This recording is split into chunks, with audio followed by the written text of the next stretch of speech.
Jaime Media Group presents your NXT Next Level Wrestling Review with your host, Big Ray and the Vet. So, are you ready? We said, are you ready?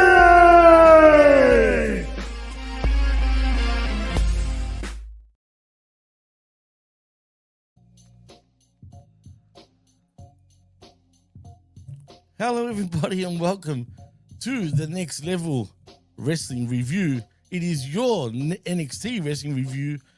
I am your host Jimmy T, covering for Big Ray. As we know, he's off on vacay somewhere in the Bahamas, I think, right? Something along those lines. But anyway, I'm not alone, of course.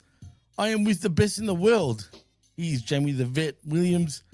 Welcome back to your show, Vet. And sorry for the last second feeling, man. Yeah, sometimes we talk about having to make chicken salad. We talk about having to make lemonade. We have to talk about all these things. And it doesn't just happen for the wrestlers. We have to do it in our lives, too. We got to do the best that we can with what we have. And not to say that, you know, Jimmy is chicken shit. Nobody's saying that. But it's situations that we have to make.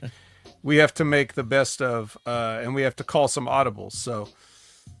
So I thought, Jimmy, that I was inspired because on this episode of NXT, there was a Speed Championship tournament match. And I was thinking, hey, we should be the Speed Champions of the Next Level Wrestling Review right here on Jaime Media Group. I think we can do it. I think we can be the new champions. What do you think?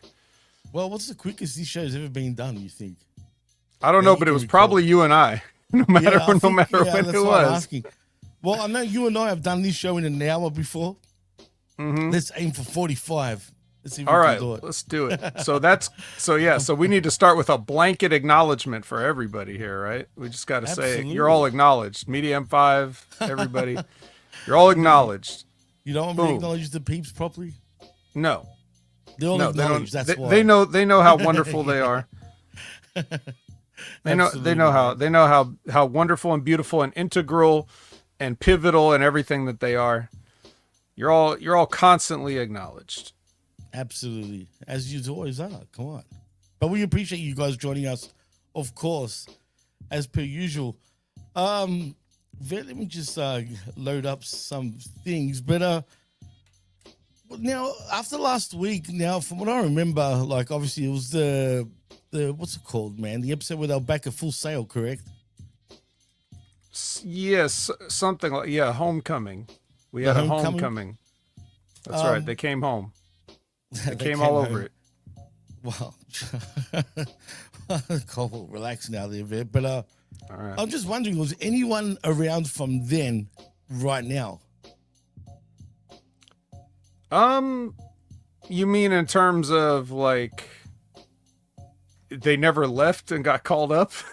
Yeah, something like that. Well, anyway, man.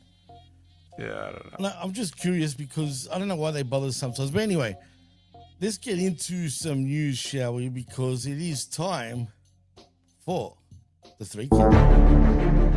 this is the 3 count with the latest breaking news in pro wrestling, sports, pop culture, and more. Now back to Big Ray and the Vet.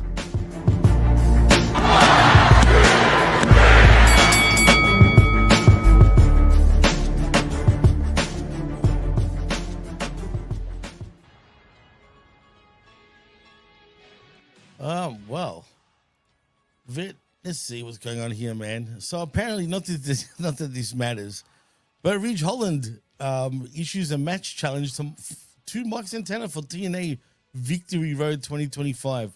Did I miss anything? Yes. So, in their infinite wisdom, they decided to have Ridge Holland attack Mike Santana on last week's episode of Impact Wrestling. Okay. And they did they even did the whole, what's Ridge Holland doing here? Come on. That's Ridge Holland. Yeah. So I think we're setting up I think we're trying to set up a strong win for Mike Santana coming up here at Victory Road. Jesus Christ, bro. Seriously. Whatever, cool, I guess. Because the news is pretty I mean, seriously, there's not much. Nothing happened since yesterday? Well, I did do the Raw, I like a Raw, and even then, the news was pretty slow. But, I guess I didn't talk about this, and I'm sure you probably heard about it. But Mickie James is announced as first member of 2025 class for TNA Hall of Fame. Congratulations. Yep, to covered Mickie it on James. the Impact Attack. Congratulations, Mickie James. There you go. And they just announced today that the beautiful people are going to be the next inductees. So congratulations to Angelina and Velvet. Really? Yep. Oh, congratulations to the beautiful people. Let them. Well, hey, look, if there's no news, that's just more time shaved off on our way to the Speed Championship. So I'm not mad at it. I mean, seriously, it's like, put it this way. Look at these headlines like AEW, Eddie Kingston on his long recovery road from injury and new alliance with Hook. Right. Do you see what I'm doing? These aren't news items. Exactly, dude. The only thing is, I guess Piper Niven reportedly dealing with injury. Clearly, that's obvious, right? She hasn't been around on television. Yeah. There's really no news. Great. You, man. Amazing. I swear to God. This is beautiful. We might be able to get it done in 15. I don't know. Actually, there's one thing I do want to ask you, though, that I wanted to talk to MSG about on the Raw show, but because of a conflict of interest, if you know what I mean, couldn't really get into it. So I'm going to ask you, how do you feel about ESPN shitting all over their first ever PLE, dude, on ESPN? I didn't see exactly what they said. Right. So when I see the articles going around, saying that it's, ESPN said this or that, in today's day and age, Jimmy, I can't look at that and say, like, I know for sure that's even real. Because some fan could, Photoshop something and say that. Like, I didn't go to ESPN. Now, if it's true, it's true, whatever. I think it's kind of funny. But at least it shows there's not a bias there, right? If they didn't like it, they didn't like it. I mean, that's already, if it's true, like you said, and I thought about that too, man. You're kind of right, but apparently from all reports, it is true. Now, apparently it's only one reporter, so I don't know how much of a big deal it is. Well, one guy's opinion. Maybe he'll get a talking to after this. Maybe. I haven't heard anything about it since, but we'll see what happens there. But the fact that, do you think it's a rib on Stephanie McMahon's talking about VPNs and shit? Could that be possible? I don't know. Like, I mean, does shit, ESPN know how to do ribs? Like how is that teaching? Like, okay, look, let's put it this way. I'll just answer this flatly and then we can just move on, right? If ESPN is burying the WWE, not because they didn't like the show, but because somebody that worked with Stephanie McMahon didn't think it would be a conflict of interest for her to endorse a VPN. Well, ESPN just looks dumb because you're the one paying them all that money. You paid the WWE all that money. So if you bury them, you look dumb because it's like, well, didn't you just pay them all that money? And now you're saying this show gets a C and this show gets an F or whatever. So you're not making the WWE look, but you're making yourself look stupid. You just overpaid for a C show. So think about that, Good point. No, it's a great point. And one last thing I want to talk to you about, because I'd love to get your thoughts on this. Have you watched the latest Stevie Richards show at all? The latest one? Friday's one? Yeah. The one where he's talking about Jey Uso and hurting himself. No, because he puts out the clips of the show before the full show comes out. So I usually wait for the full show. Oh, okay. I didn't actually realize that. But anyway, you don't mind if I bring it up, right? If it's a spoiler or not, you don't care. All right. Well, anyway, did you watch WrestlePalooza by any chance?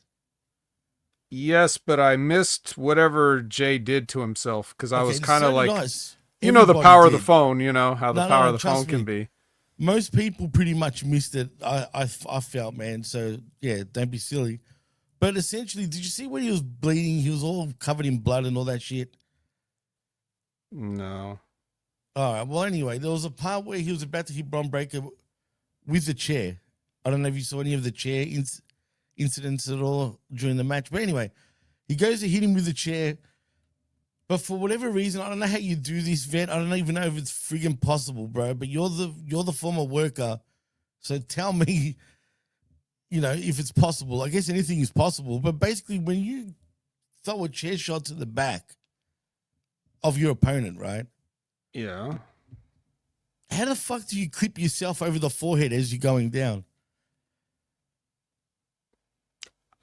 That's a serious question. I just want to know. Apparently, it is a serious question now. It never was before in the history of wrestling in chairs. I can't answer that.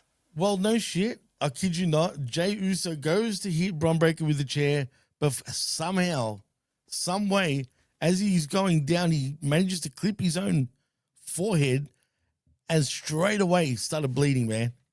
And Stevie was like full analyzing it. It was a good spot. I'm like, wow, how do you do that, man? How do you do that to yourself? Not only that, though, dude, he got all funny. He was all woozy and shit. And funny enough, I think he was even having an anxiety attack. They even had fan footage of Jimmy trying to calm him down after the match and all that. He just lost the plot, dude. But anyway, my point of the story is now I got told, I haven't listened to the Monday Locker Room yet, but I plan to.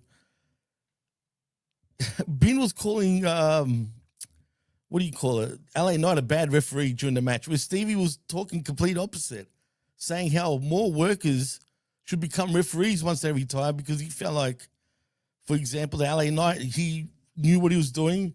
When he saw what happened with Jey Uso, he told him to go home. Like he felt like he reffed really well.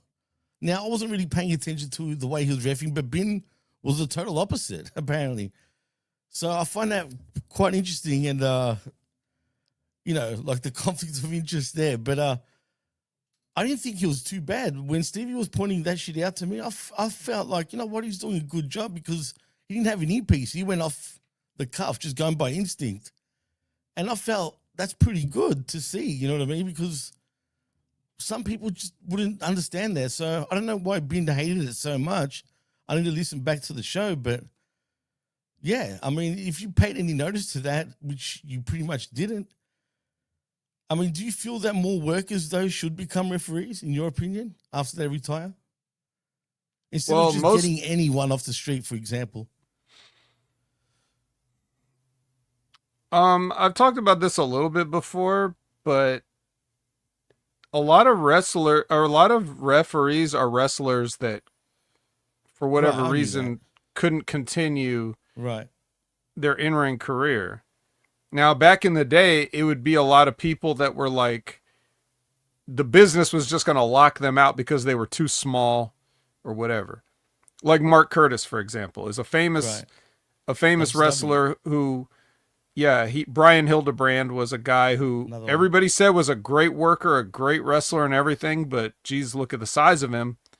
So he just loved wrestling so much, he wanted to be a referee. And I think there were a lot of guys like that. Maybe their dream started out being a wrestler and then they came to grips with reality, or at least whatever the reality of that business is now. Because a lot of times, some of these referees look like they're more in shape than some of the indie wrestlers that are out there now, right? So that's true, for sure. But a lot of them are known people, or like, you know, the Jessica Carr, or, you know, whatever. Like there's people that we've known were like, oh, you were going to be a wrestler.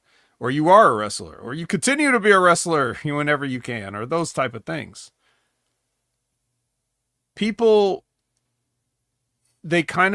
I feel like in the business, a lot of referees are treated like second-class citizens because they're not the superstars. Or they're not whatever. Like, of course we say we respect them and stuff, but you can see how even just look at what happened with the Jimmy Corderas. Remember we talked about this when the Axe Axon decided to run his mouth or whatever and disrespect, You know, I mean, but, and I said it then, it's like, that's what wrestlers think of referees, dude. It's not right. But it's not right. Not every wrestler. I'm not saying every wrestler feels that way. But it kind of is a thing. And people would ask me the same thing, like, why didn't you ever want to like be a referee or something? It's like the same reason. Like, I don't want people to, I'm not going to let people treat me like that. Yeah, that's so fucked up, dude. Now that you put it like that. So now you think about it, if you were like a major wrestling star at some point, and then to just become a referee, like, yeah, that's a bit different. You're taking a huge step down. Yeah, no. Like in terms of your perception. I know there were referees that used to be wrestlers. I know that.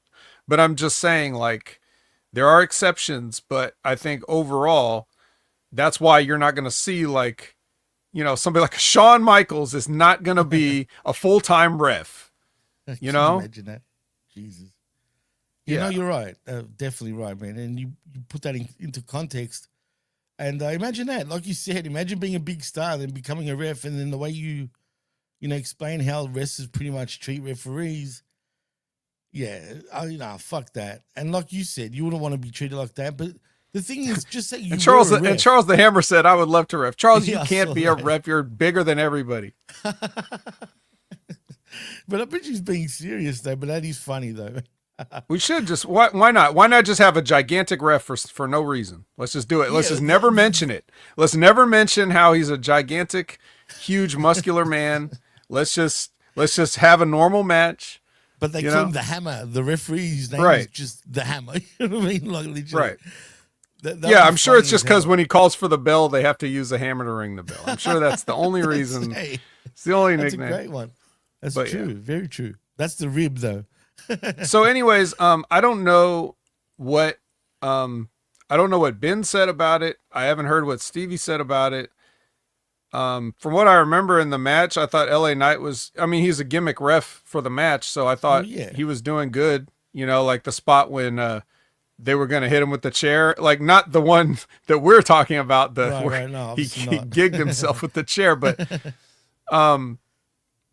But the earlier spot when he was going to do it, and LA Knight looks at him and he's like, and he just turns around and walks the other way, you know, like that's what he's there to do, is to be like the entertaining, you know what I mean? So I thought he did that part well, but like I said, I wasn't paying full attention towards the end of the match because, I mean, come on, how long can you watch a Bronson Reed match, really? You know, Frank brings up a good point. UFC refs are bigger than most guys. But you know what? They got to be, man. They got to get in amongst the middle of those motherfuckers. Especially when a lot of illegal shit's going on. They need to be able to, like, be all over them. So that's a little bit different, man. Just saying. Yeah, I mean, one of their names even was Big, you know? John McCarthy's nickname is Big. Exactly. Jesus, he was huge, man. Not just what about Beltran, man? Remember him with the long friggin' mustache that comes all the way down to his feet, it looks like, for going out. But anyway, that was that, man. There's nothing else really to talk about when it comes to the news, bro. I mean, is there... Nope. Let's just move on. We could go back in time. The professor's here. He's going to give us the keys to this day in wrestling history. Oh, if you have that music for us. Oh, hey. Hey, we got the graphic and the music.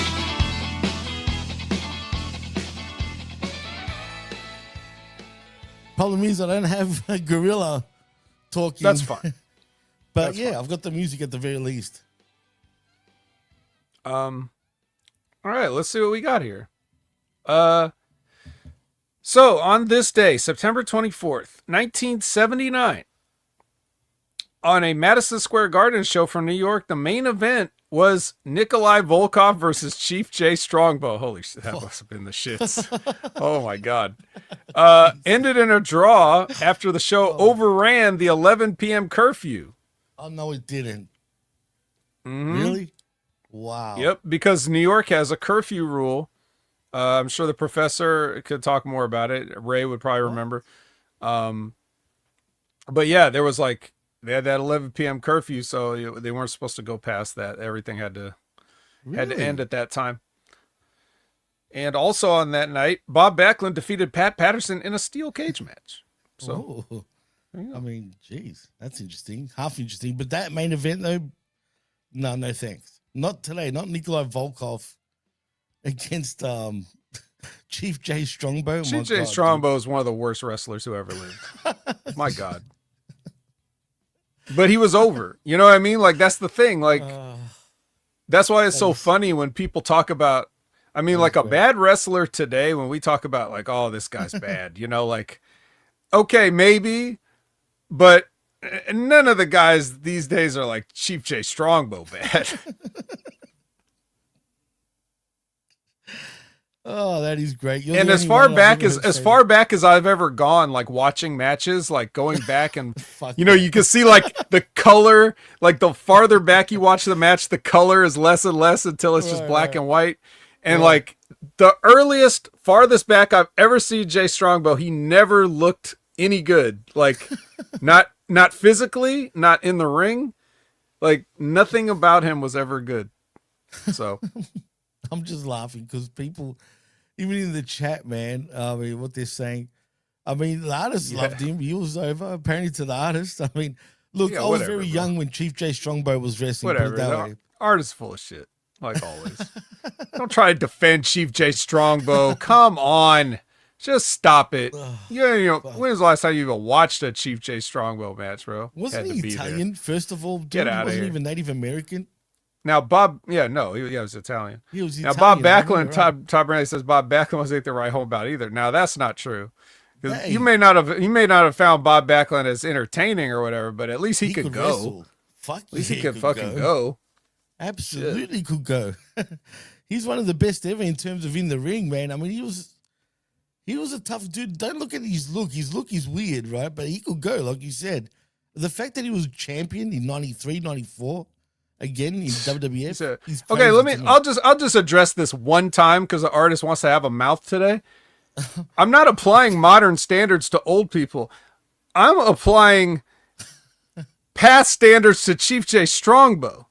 You know, when I watch matches with the guys like Gorilla Monsoon or like Fuji and Tanaka or like any of the guys that were around that time that were like, they were wrestling circles around Chief J Strongbow. You know what I mean? And they looked like somebody. You know what I mean? That's what I'm talking about. And yeah, the guys today are better, but I'm just saying, like, Chief Strongbow was rotten. If you like him, that's on you. And you just disqualified yourself for having any kind of opinion on wrestling if you think Chief J Strongbow was ever good. All right. Now, speaking of good, here's a couple of good guys that you may have heard of. Oh. Greg Valentine in 1984, by the way. Greg Valentine defeated Tito Santana in London, Ontario, Canada. That's right, the home of Dynamite last week. The home of Dynamite last week. That's brilliant. To win the WWF Intercontinental Championship. Wow. I thought for a minute you were going to bring up well, actually, that doesn't make sense because that happens in December, so never mind. Yeah. I was going to bring up the dog collar match between Valentine and Roddy Piper at Starrcade, I think it was. Oh, man. Back in 84 or something like that, 83, 84. Somewhere in there. 1990. Herb Abrams Universal Wrestling Federation held their first ever TV tapings in Reseda, California. A stacked 21-match card featured an impressive list of talent, including Cactus Jack, Paul Orndorff, and Dr. Death Steve Williams, and B. Brian Blair. But the attendance was just 450 people. Wow, no shit. That's crazy, man. That's pretty bad. What was that, a C show at the time? I mean, come on. It was Herb Abrams UWF. They didn't even have an A show. They didn't have. They weren't splitting it up into town shows like the Hogan era, man. I was thinking of WWF, like you know how they used to do that, but you're right. It was UWF. I mean, not that I really watched any UWF stuff. I mean, I did here and there. Not like I had to go out of my way to watch that shit. But was it really that popular, man? At one point, people talk about it like they only talk about it because it was like crazy. The fact that this guy, Herb Abrams, thought he was the star of the promotion. I mean, if you saw the Dark Side of the Ring or heard many of the stories or whatever, like that's That's basically, you know, what people were talking about. They were like, can you believe this is happening? It wasn't like it was over. Right, So, right, exactly. I mean, not shit, over he like did- Chief J Strongbow. Like, you know, maybe they should have booked him in that 1990 show. They could have sold I out. mean, It might have got sure. 475 people. 1996, WWF presents In Your House 3 triple header. I don't think that actually was they had a subtitle for that. There was never a triple header one. I don't think, as far as I remember. This was the winner take all match where Diesel and Shawn Michaels were the WWF and Intercontinental champions, and they Yeah. faced Owen Hart and Yokozuna. I remember that. Yeah.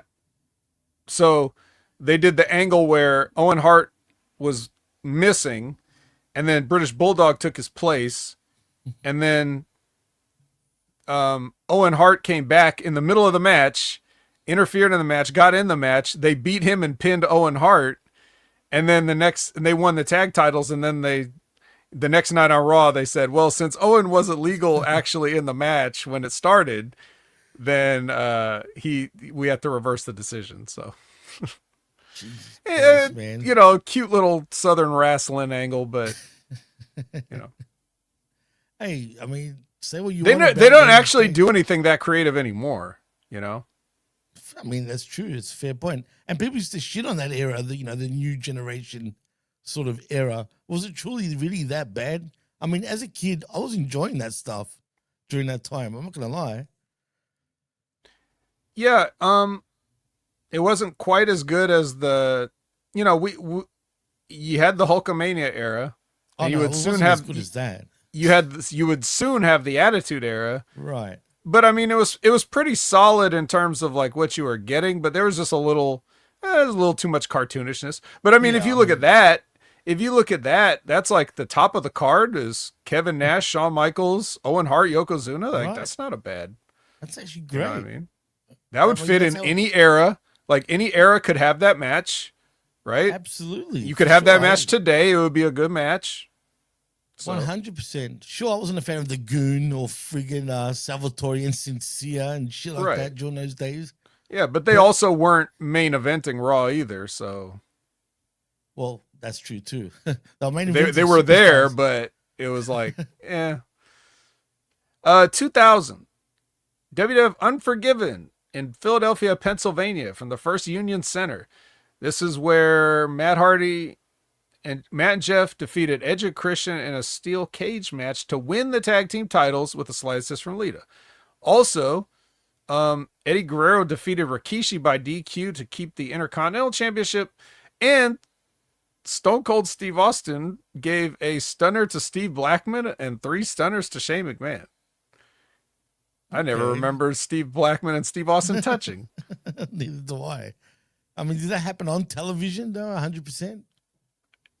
It was Unforgiven. I don't actually remember that. That's weird.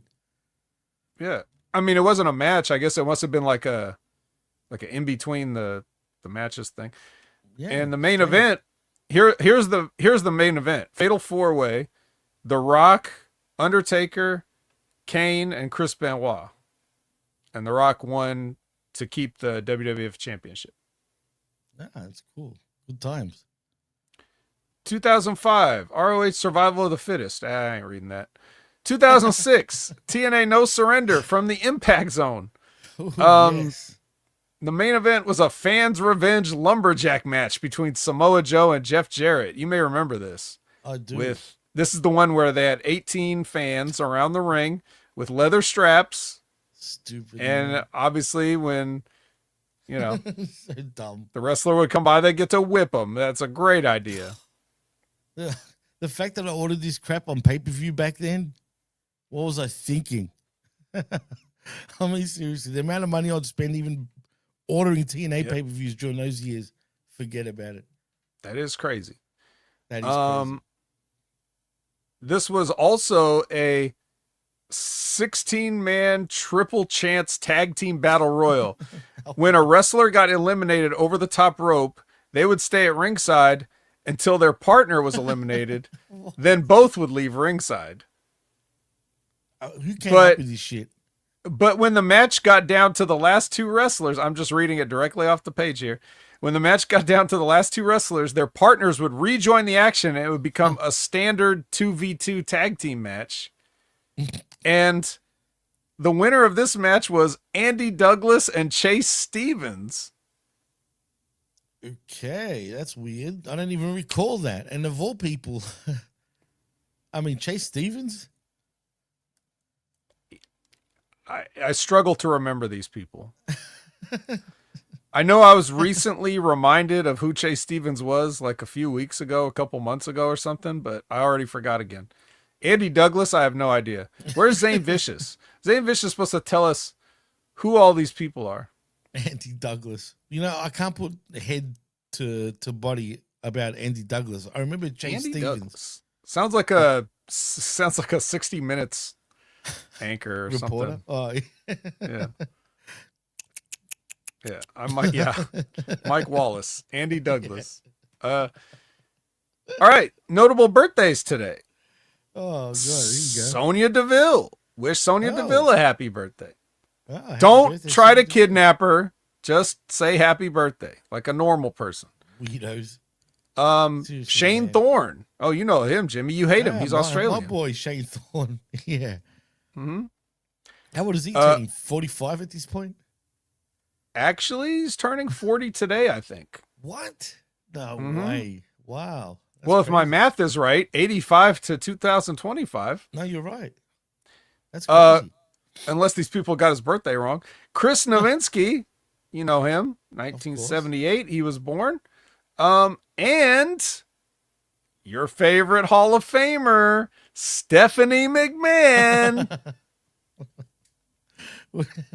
She's got to be 46 right now, correct? Stephanie McMahon, 48, according to 49. this, is turning 49. Shit. Wow. That's crazy, dude. She's already 40. Wow. Well, the years just fly by, man. Yep. Wow. Well, happy birthday to all of them. Whoever's birthday Yeah. it is. Is that Yeah. all there is for birthdays? I mean, that's four birthdays of people that you've heard of. What more could you ask for? I'm sure there's some Some of these times when we do the birthdays, we're like, who? But not this time. No, definitely not. 49, great age. Is that your age there, Frank? Probably is. I think Frank is 29. Oh, well, that's right. Yeah, I think everybody in the chat, including us, Jimmy, you and I are both 29. Everybody's 29. I'm definitely 29. Don't worry Like about the just white beard. I'm turning 29. Yeah. Not even 29 yet. Oh man. Anywho. So yeah, That's that was it. that's it. So I think it's time to get into the NXT The review NXT? portion. But you know what sucks? I don't have the video for that part. Unfortunately. What So is I the can't get video? into that. I don't know. It's not here. He Can you didn't play leave it. Obafemi's music? Oh yes, I can do that. Yeah, though, we but don't I we don't know- have the we don't do a video. We just do the music because we're supposed to do the walk with Obafemi's music. So Oh, I thought there was some sort of thing, but here we go. nope, it's just the We're music. gonna start doing this. Reminds me of Moose's thing, dude, for some reason. Well, yeah, we don't want to do that with Moose, even though Moose did appear here. Oh, damn. Mm-hmm. Who? It's your NXT review show right now. As a matter of fact, That's right. I know he plays it a lot louder, but you know I don't want to do that to you, Vet. So I'm not going to do that to you.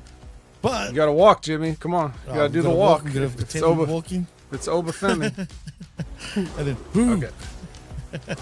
All right, and so now this is what is this show called? It was called NXT something or other. Something. I don't know. I don't know. It was just a weekly episode, but for some reason I felt like they had one of them subtitles like you like. You know how you like when AEW does those? I was just gonna say, this ain't AEW, bro. Come on now. Yeah. All right. It's none So- of that shit. Now the thing you guys got to understand, and what's going to help this move along really quickly, is that since Jimmy was a last minute replacement, he unfortunately did not have a chance to watch NXT. Now I, Right. on the other hand, it's my job to watch NXT, and I you know me, at these days I can barely struggle to watch NXT, but that doesn't stop me. I still have my copious notes here. Okay, and I'm going to run through them all. And if you have a question, if any of this stuff is too confusing, you can get some clarification, but I implore you not to care. I would rather you just don't get any clarification, and if you get lost, just stay lost. But I'm not going to take it completely out of your hands. You can still participate as much or as little as you like, so just let me know if anything, strikes up a question in your mind. How about that? Perfect. It works for me. And I'm just, look, so everybody knows I'm just here for the ride, literally. That's right. I'm just tagging along for the ride. So, yeah, unfortunately, I didn't watch it, which sucks. I hate the fact that I didn't, but it doesn't matter because the vet's here and he did watch it. That's right. So I'm just going to chill. And if I got questions, I'll ask you. Okay, we're chilling. All right. So first thing we do is we get the NXT catch up. We find out what's been going on last week. They show the homecoming package, everything.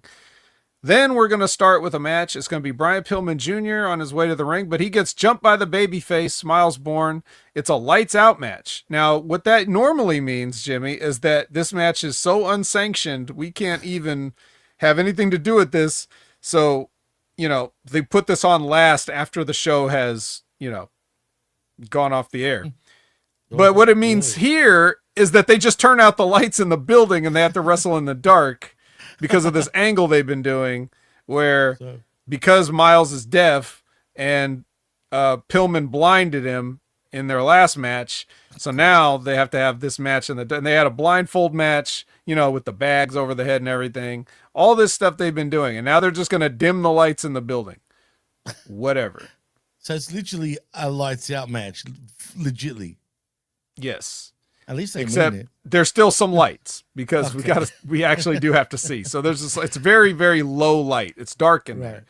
Okay. And Miles Bourne hits his move, the Born Again, because you have to name your move a pun. You have to have a pun for your wrestling move finisher, but it's a Born Again through a table to get the win. Now, Born Again is nothing but Dolph Ziggler's zigzag or danger zone, whatever he calls it now. It's just that through a table. And Miles Bourne wins. Good for him. Also good for him dating Stephanie Vaquer. Absolutely. So, good for him. But that's the guy. This is the guy, Miles Bourne, I'm talking about when I said on Wreckage, when I said there's a deaf guy in NXT who looks like Kyle Fletcher and can listen better than he does. Well, that was him, and he picked up a win here. Actually, I dare say he looks even more like Randy Orton than even freaking Cole does, to be fair. A little bit. Shit. I truly He's got the tattoos, too, so he's working on that. He's working on getting those Randy Orton sleeves. He looks good. I'll give him that. Yeah. So, all right. So, Robert Stone and Stevie Turner are calling Ava and saying, hey, there's a bunch of TNA wrestlers showing up around here. We're scared. And she's like, I can't hear you. You guys are cutting out. I'll call you back later or whatever. So apparently she can't hear either. Everyone's deaf, it seems. Yeah, apparently. Ethan Page passes Miles Bourne in the hallway. Bourne looks at his North American Championship. And also in the background, Mance Warner and Steph DeLander, who were just recently married. Really? What, legit? As a shoot. Oh, shit. Well, I like Steph. Yes, she's Australian, right? I'm not going to just shit on her. Okay. I actually do think she's pretty good. She wasn't good in NXT, but once she left NXT, she became a lot better, except she's a little too, I don't want to say slutty, but you know what I'm saying, right? she chose her, she chose her path. Oh, well, she definitely did. All right, Ethan Page comes out in the ring. El Hijo del Wagner Jr. is in the audience.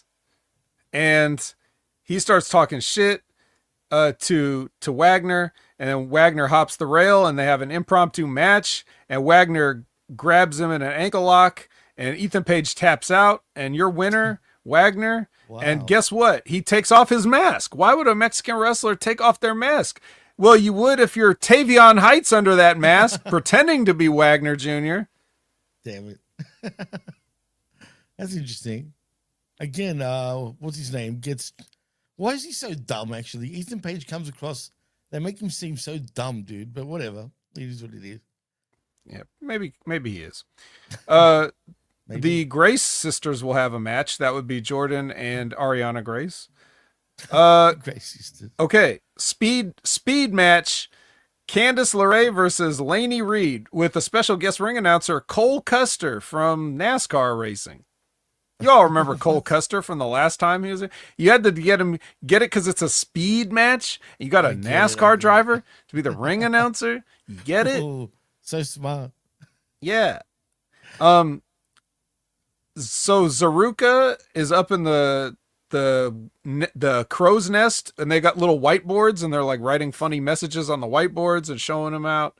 And then the Angel Warriors arrive, and I'm sure in your mind you're like, who the fuck are the Angel Warriors? Well, I like to call them the Zayas because it's Zaya Brookside and the girl that used to be Zaya Lee, but now her name is Lei Ying Lee. So Really? yeah, now they're a team called the Angel Warriors. Ooh. Why does it remind me of an old Japanese team? What was that? The Angel something? Jumping Bomb Angels? Yeah, but they're not Japanese technically. I thought they were. Or are they? Yeah, I'm pretty sure they were. Well, I the can't Bomb remember. Angels are. These two are Chinese and English. Right. Wow. And also, they remind me of a current Japanese team called the Kabuki Warriors. Oh, really? Is it like that? Is it? Well, it's something Warriors, right? Well, yeah, I guess. You can't have two shit. female Warriors teams and not expect them to face off at some point, right? Especially if both of them were Chinese against Japanese, that would be really cool. But unfortunately, we ain't gonna get that. No, we just get one Chinese and one British. Yeah, not the same. Anyway, if anybody cares, Lainey Reed beats Candice LeRae somehow. So this jobber Lainey Reed is really climbing up the ranks. She beats her with a running knee. Should we call it the lay knee? Hey, I mean, why not? It is WWE. They love their goofy shit, right? Right. It Don't be sounds surprised exactly if you see something that. do. I'm telling you, that's something. She they calls would do that the for lay sure. knee. It's awesome. Come on. Yeah. Jada does a promo well, it's one of those promo / packages things about Lash Legend, but the whole thing is just Jada cutting a promo on Lash Legend. So they do it package style with music and editing. Great job. Lyra Valkyria is reunited with her old friend Dark Paxum. Really? And yeah, if you want to go ahead and yeah, there you go. So they're doing their reunion. In the background, Burt Macklin and Victoria Crawford pass by. Why are they together? It makes no sense, but whatever. They're just any TNA wrestlers. They're all the TNA wrestlers, as you'll see on this show, guys. They're all friends when it comes to TNA, no matter what the angles are over there. So Izzy Dame comes up and gives Paxum her doll back. Like, here, I found your doll, and I'm your real friend, so don't hang out with the bird girl here too much. Yeah, Jordan Grace makes her entrance. The new Chase U is meeting good old Cole Custer, and I guess that's another driver named Sam Mayer. I don't watch this redneck horse shit. You'll have to ask Stevie Ray who these people are. I don't know who they are. But another two TNA guys, Cedric the Alexander, and I was gonna say that. And right. And Zachary Wentz. You remember the Hitler guy from the Rascals? Yeah. They're all walking in the background. Dark State comes in. Oh, you can say Dark State. Like, Dark State. The Dark State. Yep. Yeah. And then somebody says Joe Hendry's name. The Sam Driver guy wanted to try to say his name, and he appears thing. So he said Joe Hendry, and then here comes Joe Hendry, and he has got the full like driver get up with the helmet on, and pulls the face mask up, so that, and then nothing else happens. It's just really, yeah. So That's you just say his name and he appears, and that's it. That's it. He just appears, and that's all he's there to do. You have to pay him money if you want to do more than just appear, I guess. Oh, fair enough. Mm-hmm. Now we have Jordan Grace versus Ariana Grace. Ariana Grace jump starts it. Yeah, the Grace sisters. Yeah, family feud here. Jordan hits the direct effect, I guess, is what they're calling it. Effect. Yeah, that's what the announcer said. She calls that the direct effect. It's basically, since you didn't see it, it starts out as a torture rack, and then she turns it into a spinning power bomb. So, okay. So it's like so that's a direct a effect. reverse F5, you know, Yeah, like you land on your back. I don't know, whatever you want to call it. Direct effect. Anyway. Okay. Soon we're going to get a direct to DVD move, I guess. Yes, it's right? direct to Tubi. Yeah, it's direct to Tubi, exactly. So then her boyfriend, her real life boyfriend, Stax, comes out and checks on her while she's laying out there. And then Blake Monroe comes out to attack Jordan Grace, and then security comes out, and then the management assistants come out, and they make a weaponized cage match for No Mercy. And then as soon as they make the match, yeah, you know, the one where you have a cage and you hang all the weapons on. And then as soon as they make the match, Jordan and Blake start fighting again. And then they just cut off that because, you know, who cares about that? Who cares about the fight? Because we got an interview to do. So we got Kelly Kincaid with Laney Reed, and then we get Fatal Influence walking through, and Reptilian Britt Baker stops and gives Laney some praise, like, "Hey, good job tonight." And then she's right. Really, and then she tells the other two. She tells the other two Fatal Influences, like, "Don't worry, guys. I don't need you out there to take care of Lola Vice or whatever." So she leaves them. And the next thing we know, she's in the ring cutting a promo. JC Jane is. And then she says a bunch of stuff about how Lola doesn't do anything but shake her ass. And then Lola Vice comes out and she says, "Hey, mommy, at least I have an ass to shake." And I was like, yeah, Lola Vice is my new favorite wrestler. She really doesn't have a backside, dude. It's pretty flat. She really doesn't. It's pretty much the worst women's wrestler ass that we have today. Can you think of a worse one? A flatter, worse ass in today's wrestling? Oh, Charlotte maybe, dude, actually. I think Charlotte... It's up there. I think Charlotte still has more than JC, though. Yeah, JC's pretty flat. Because Charlotte has really narrow hips.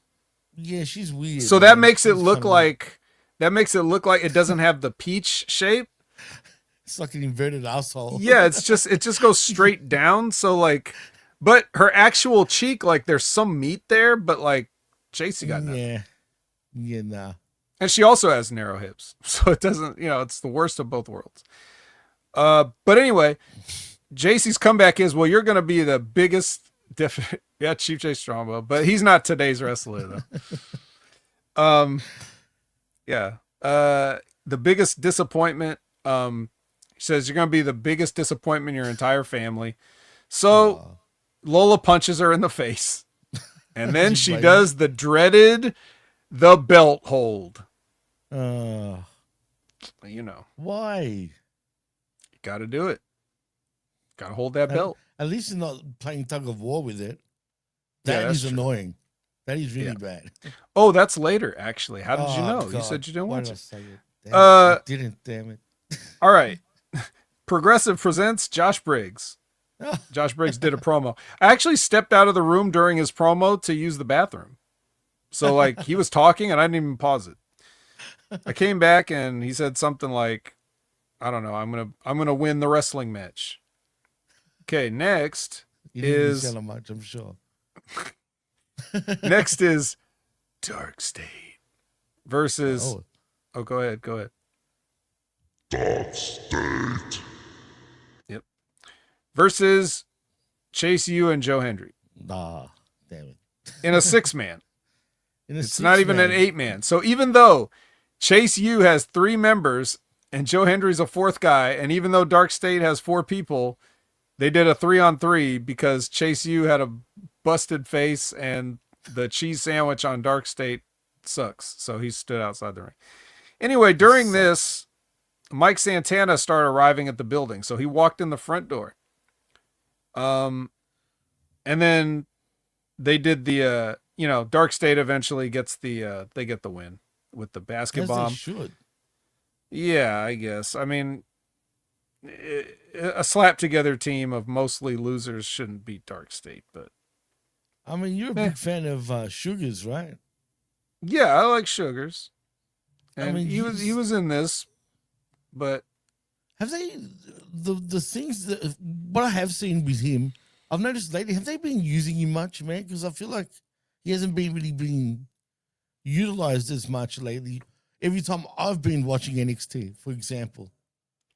right. I wonder, is it because he doesn't need the experience? He's clearly the most experienced He's real guy good. there. Absolutely, man. When So he puts I'm him wondering out, if he's it's fucking great. Yeah, and I wonder if it's just because he doesn't need the reps as much as the other guys do, so they want to give them the experience, maybe? I hope you're right. It's almost Yeah. like you're hoping you're right as well. Let's hope that is the case, but I don't know, man. You never know with this company, clearly. Yeah. I mean, it's the only logical thing, which just because it's logical doesn't mean that pro wrestling's going to do it, but Exactly. Professor said, spoiler alert, Lee Fitting gave TNA wrestlers backstage passes. Well, that's very nice. I mean, it's a working relationship. Ricky right. Saints, they do one of these profile videos on Ricky Saints, where he's like, go back to the hometown and all this other, this character stuff. It was funny because he, like, in the same promo, like in the same video, he says, I can't go back. Like, he's basically saying, I made it out of here and I can't go back. And then like 10 seconds later, he's saying like, but I love going back because I get to say, and they show him like posing with all the neighborhood people. It's like, wait a minute. So is it, you can't go back or you love going back? What are you talking about? This doesn't make any sense. So maybe he's talking about AEW. Ah. I think he was talking about the city of New Orleans as far as the promo was going, but yeah, you definitely can't go back to AEW unless. All right. Kelly Kincaid is with Javon Evans, and then while they're doing the interview, it doesn't matter what he's saying because this only was on the air so that you could hear a noise and then have people rush over and see that Jasmine Nix is down and out. And then Reptilian Britt Baker comes over and says to Fallon Henley, like, hey, you were supposed to be watching her. What happened? Like she's some kind of dog or whatever. And she's like, I don't know. And then she's like, well, whatever. Only the strong survive. We need to get rid of her anyway. So, oh boy, what bitches, man. Yep. All right. It's main event time though. It's No a big way, main event. already? Yeah. Shit. Telling you, That's man, quick. Speed Champions. Wow. Trick. And also the fact that, I may be skipping over this stuff, but I'm not really skipping over the stuff. It's just that there's nothing to really talk about. Even if Jimmy had watched the show, the stuff that happened on this show, it's like, there's nothing to say. It's just, we're just telling you what happened because none of it means anything. The only thing that could mean anything is this main event, because here you have, it's winner take all for these titles, Jimmy. It's Trick and Oba, and whoever wins gets both belts. The TNA So, and yes, and World- NXT. well, So not now, World, but yeah. So now I'm thinking the only way out is a DQ. You can't have one of these guys win both titles, right? Right. Tell me that's what Well, happens, right? Well, it sure does. Because There we go. Mike Santana goes out to the desk. So he walks in the front door, but he comes through the crowd, comes down through the crowd, sits at the announcer's desk, picks up the headset, puts it on. Vic Joseph's like, hey, welcome, Mike Santana. He's like, hey, guys, just thought I'd hang out since I'm the number one contender. And then during this match, during this main event, all the TNA people have sort of like made their way into the arena and they're sitting with the fans. Like you see multiple people, like Moose is there, Frankie Kazarian's there, the Angel Warriors are there. Like they're all, the Inspiration is there. They're all, Wow. all the people that walked in earlier in the back, they're all like sprinkled throughout the audience. Like something's about to happen. Eric Young. Later in the match, Cardona shows up and he gets a pop. What? But Yeah, Cardona's in there because he's been in TNA lately. So now Okay, I didn't this is know the first that. time I think Cardona's been back, right? In the WWE ring? Absolutely the first time, Right. dude. I'm 100% certain that is. So they pop for that. And then at the end of the match, what happens is Trick goes out. They're fighting on the floor, and Trick goes out to the floor. And then Santana's there, and he slaps Mike Santana. So Santana immediately starts punching him in the face, and the referee calls for the bell. So, yes, it is a That DQ. was it. Yeah, that's it. But as soon as that happens, it is schmazapalooza because all of the TNA wrestlers converge on the ring and start fighting. And then there's no NXT people, so they all start fighting each other, it seems like. Then the NXT locker room comes out and they all start fighting. And they're just fighting random people. Like, it doesn't even make sense who So they're wait, fighting. Are you saying we could be getting World War III, the pay-per-view, resurrected again? 3 rings, 60 superstars? Oh, wait. That's never... No. Nor does anybody really want that. Come on, WCW, baby. Yeah. Well, the Performance Center does have multiple rings. They do. Actually, that's true. I mean, So you it's got World War possible. V, actually, if you really want. World War 5-ring battle royal. Why not? All right. So anyway, yeah, everybody's schmozzing. Just a bunch of schmoz. And then Ricky Saints walks out, and he's just like, I ain't fighting none of these bums. And he just casually strolls over to the pedestal that has the NXT championship on it and starts looking at it. And then he goes to reach for it. And when he reaches for it, conveniently Obafemi's there. And he grabs onto it and yanks it away from him. Man. Right. So Wow. it's not much of a tug of war, but they did both have their hands on it for a second. And then, Jimmy, now, if you think Obafemi is standing there with a belt in his hand and Ricky Saints is standing across from him and the show's about to end, what do you think Obafemi's going to do? Well, I'm sure he's going to raise his freaking hand up, right? Obviously. That's right, the belt hold.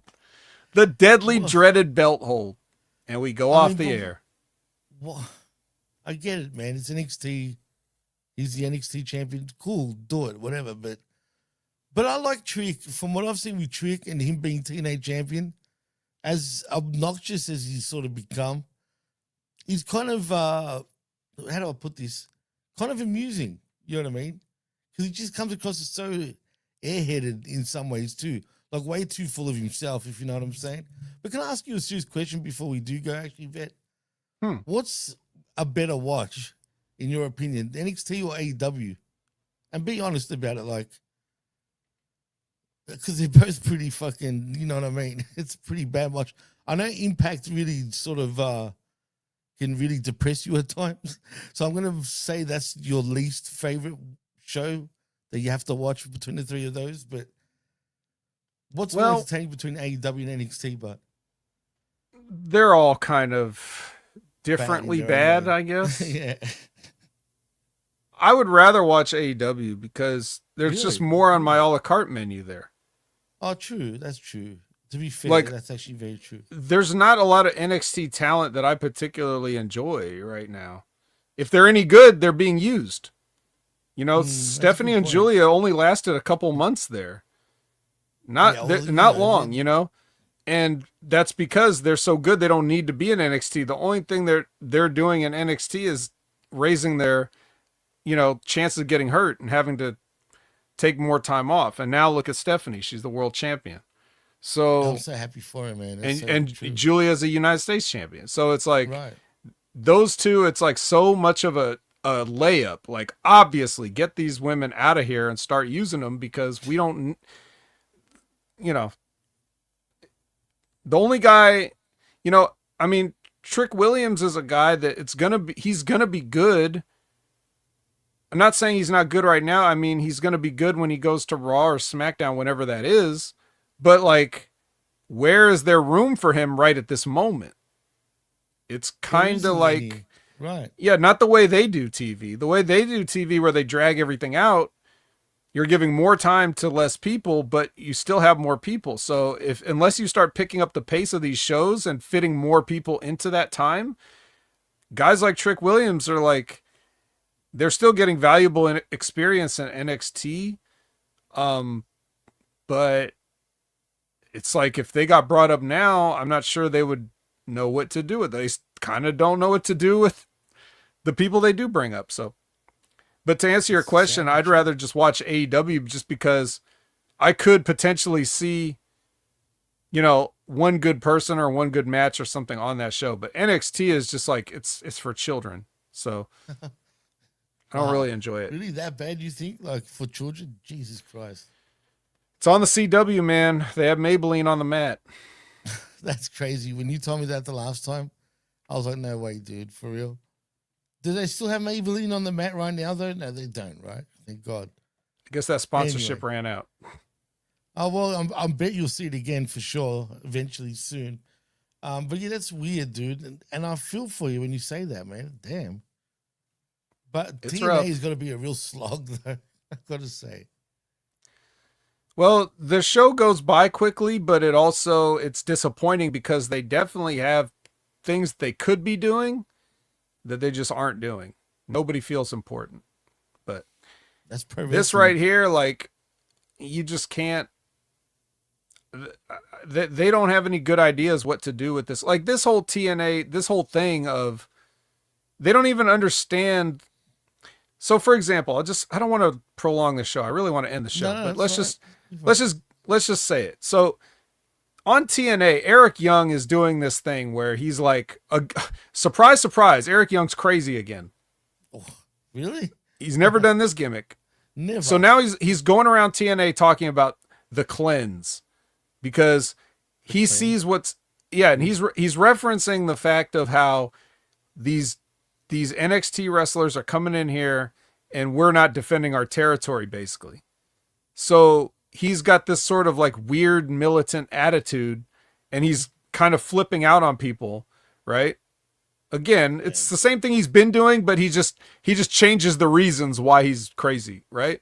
So Eric Young was there in the crowd.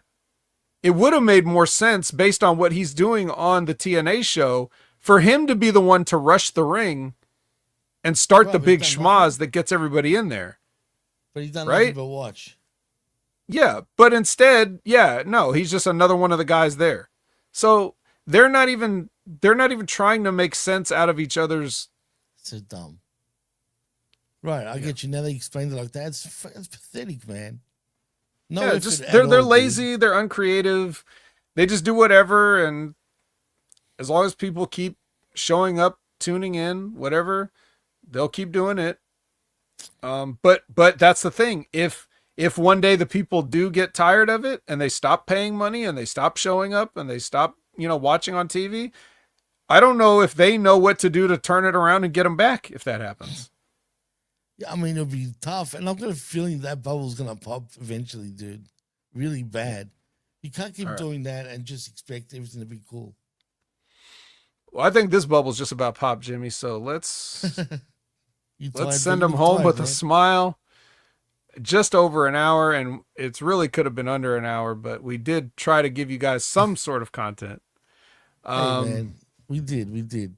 Absolutely did. So I'll just tell them where they can find me, and I'll do it even quicker. At Opinion Haver everywhere. HMG on the shows I'm on.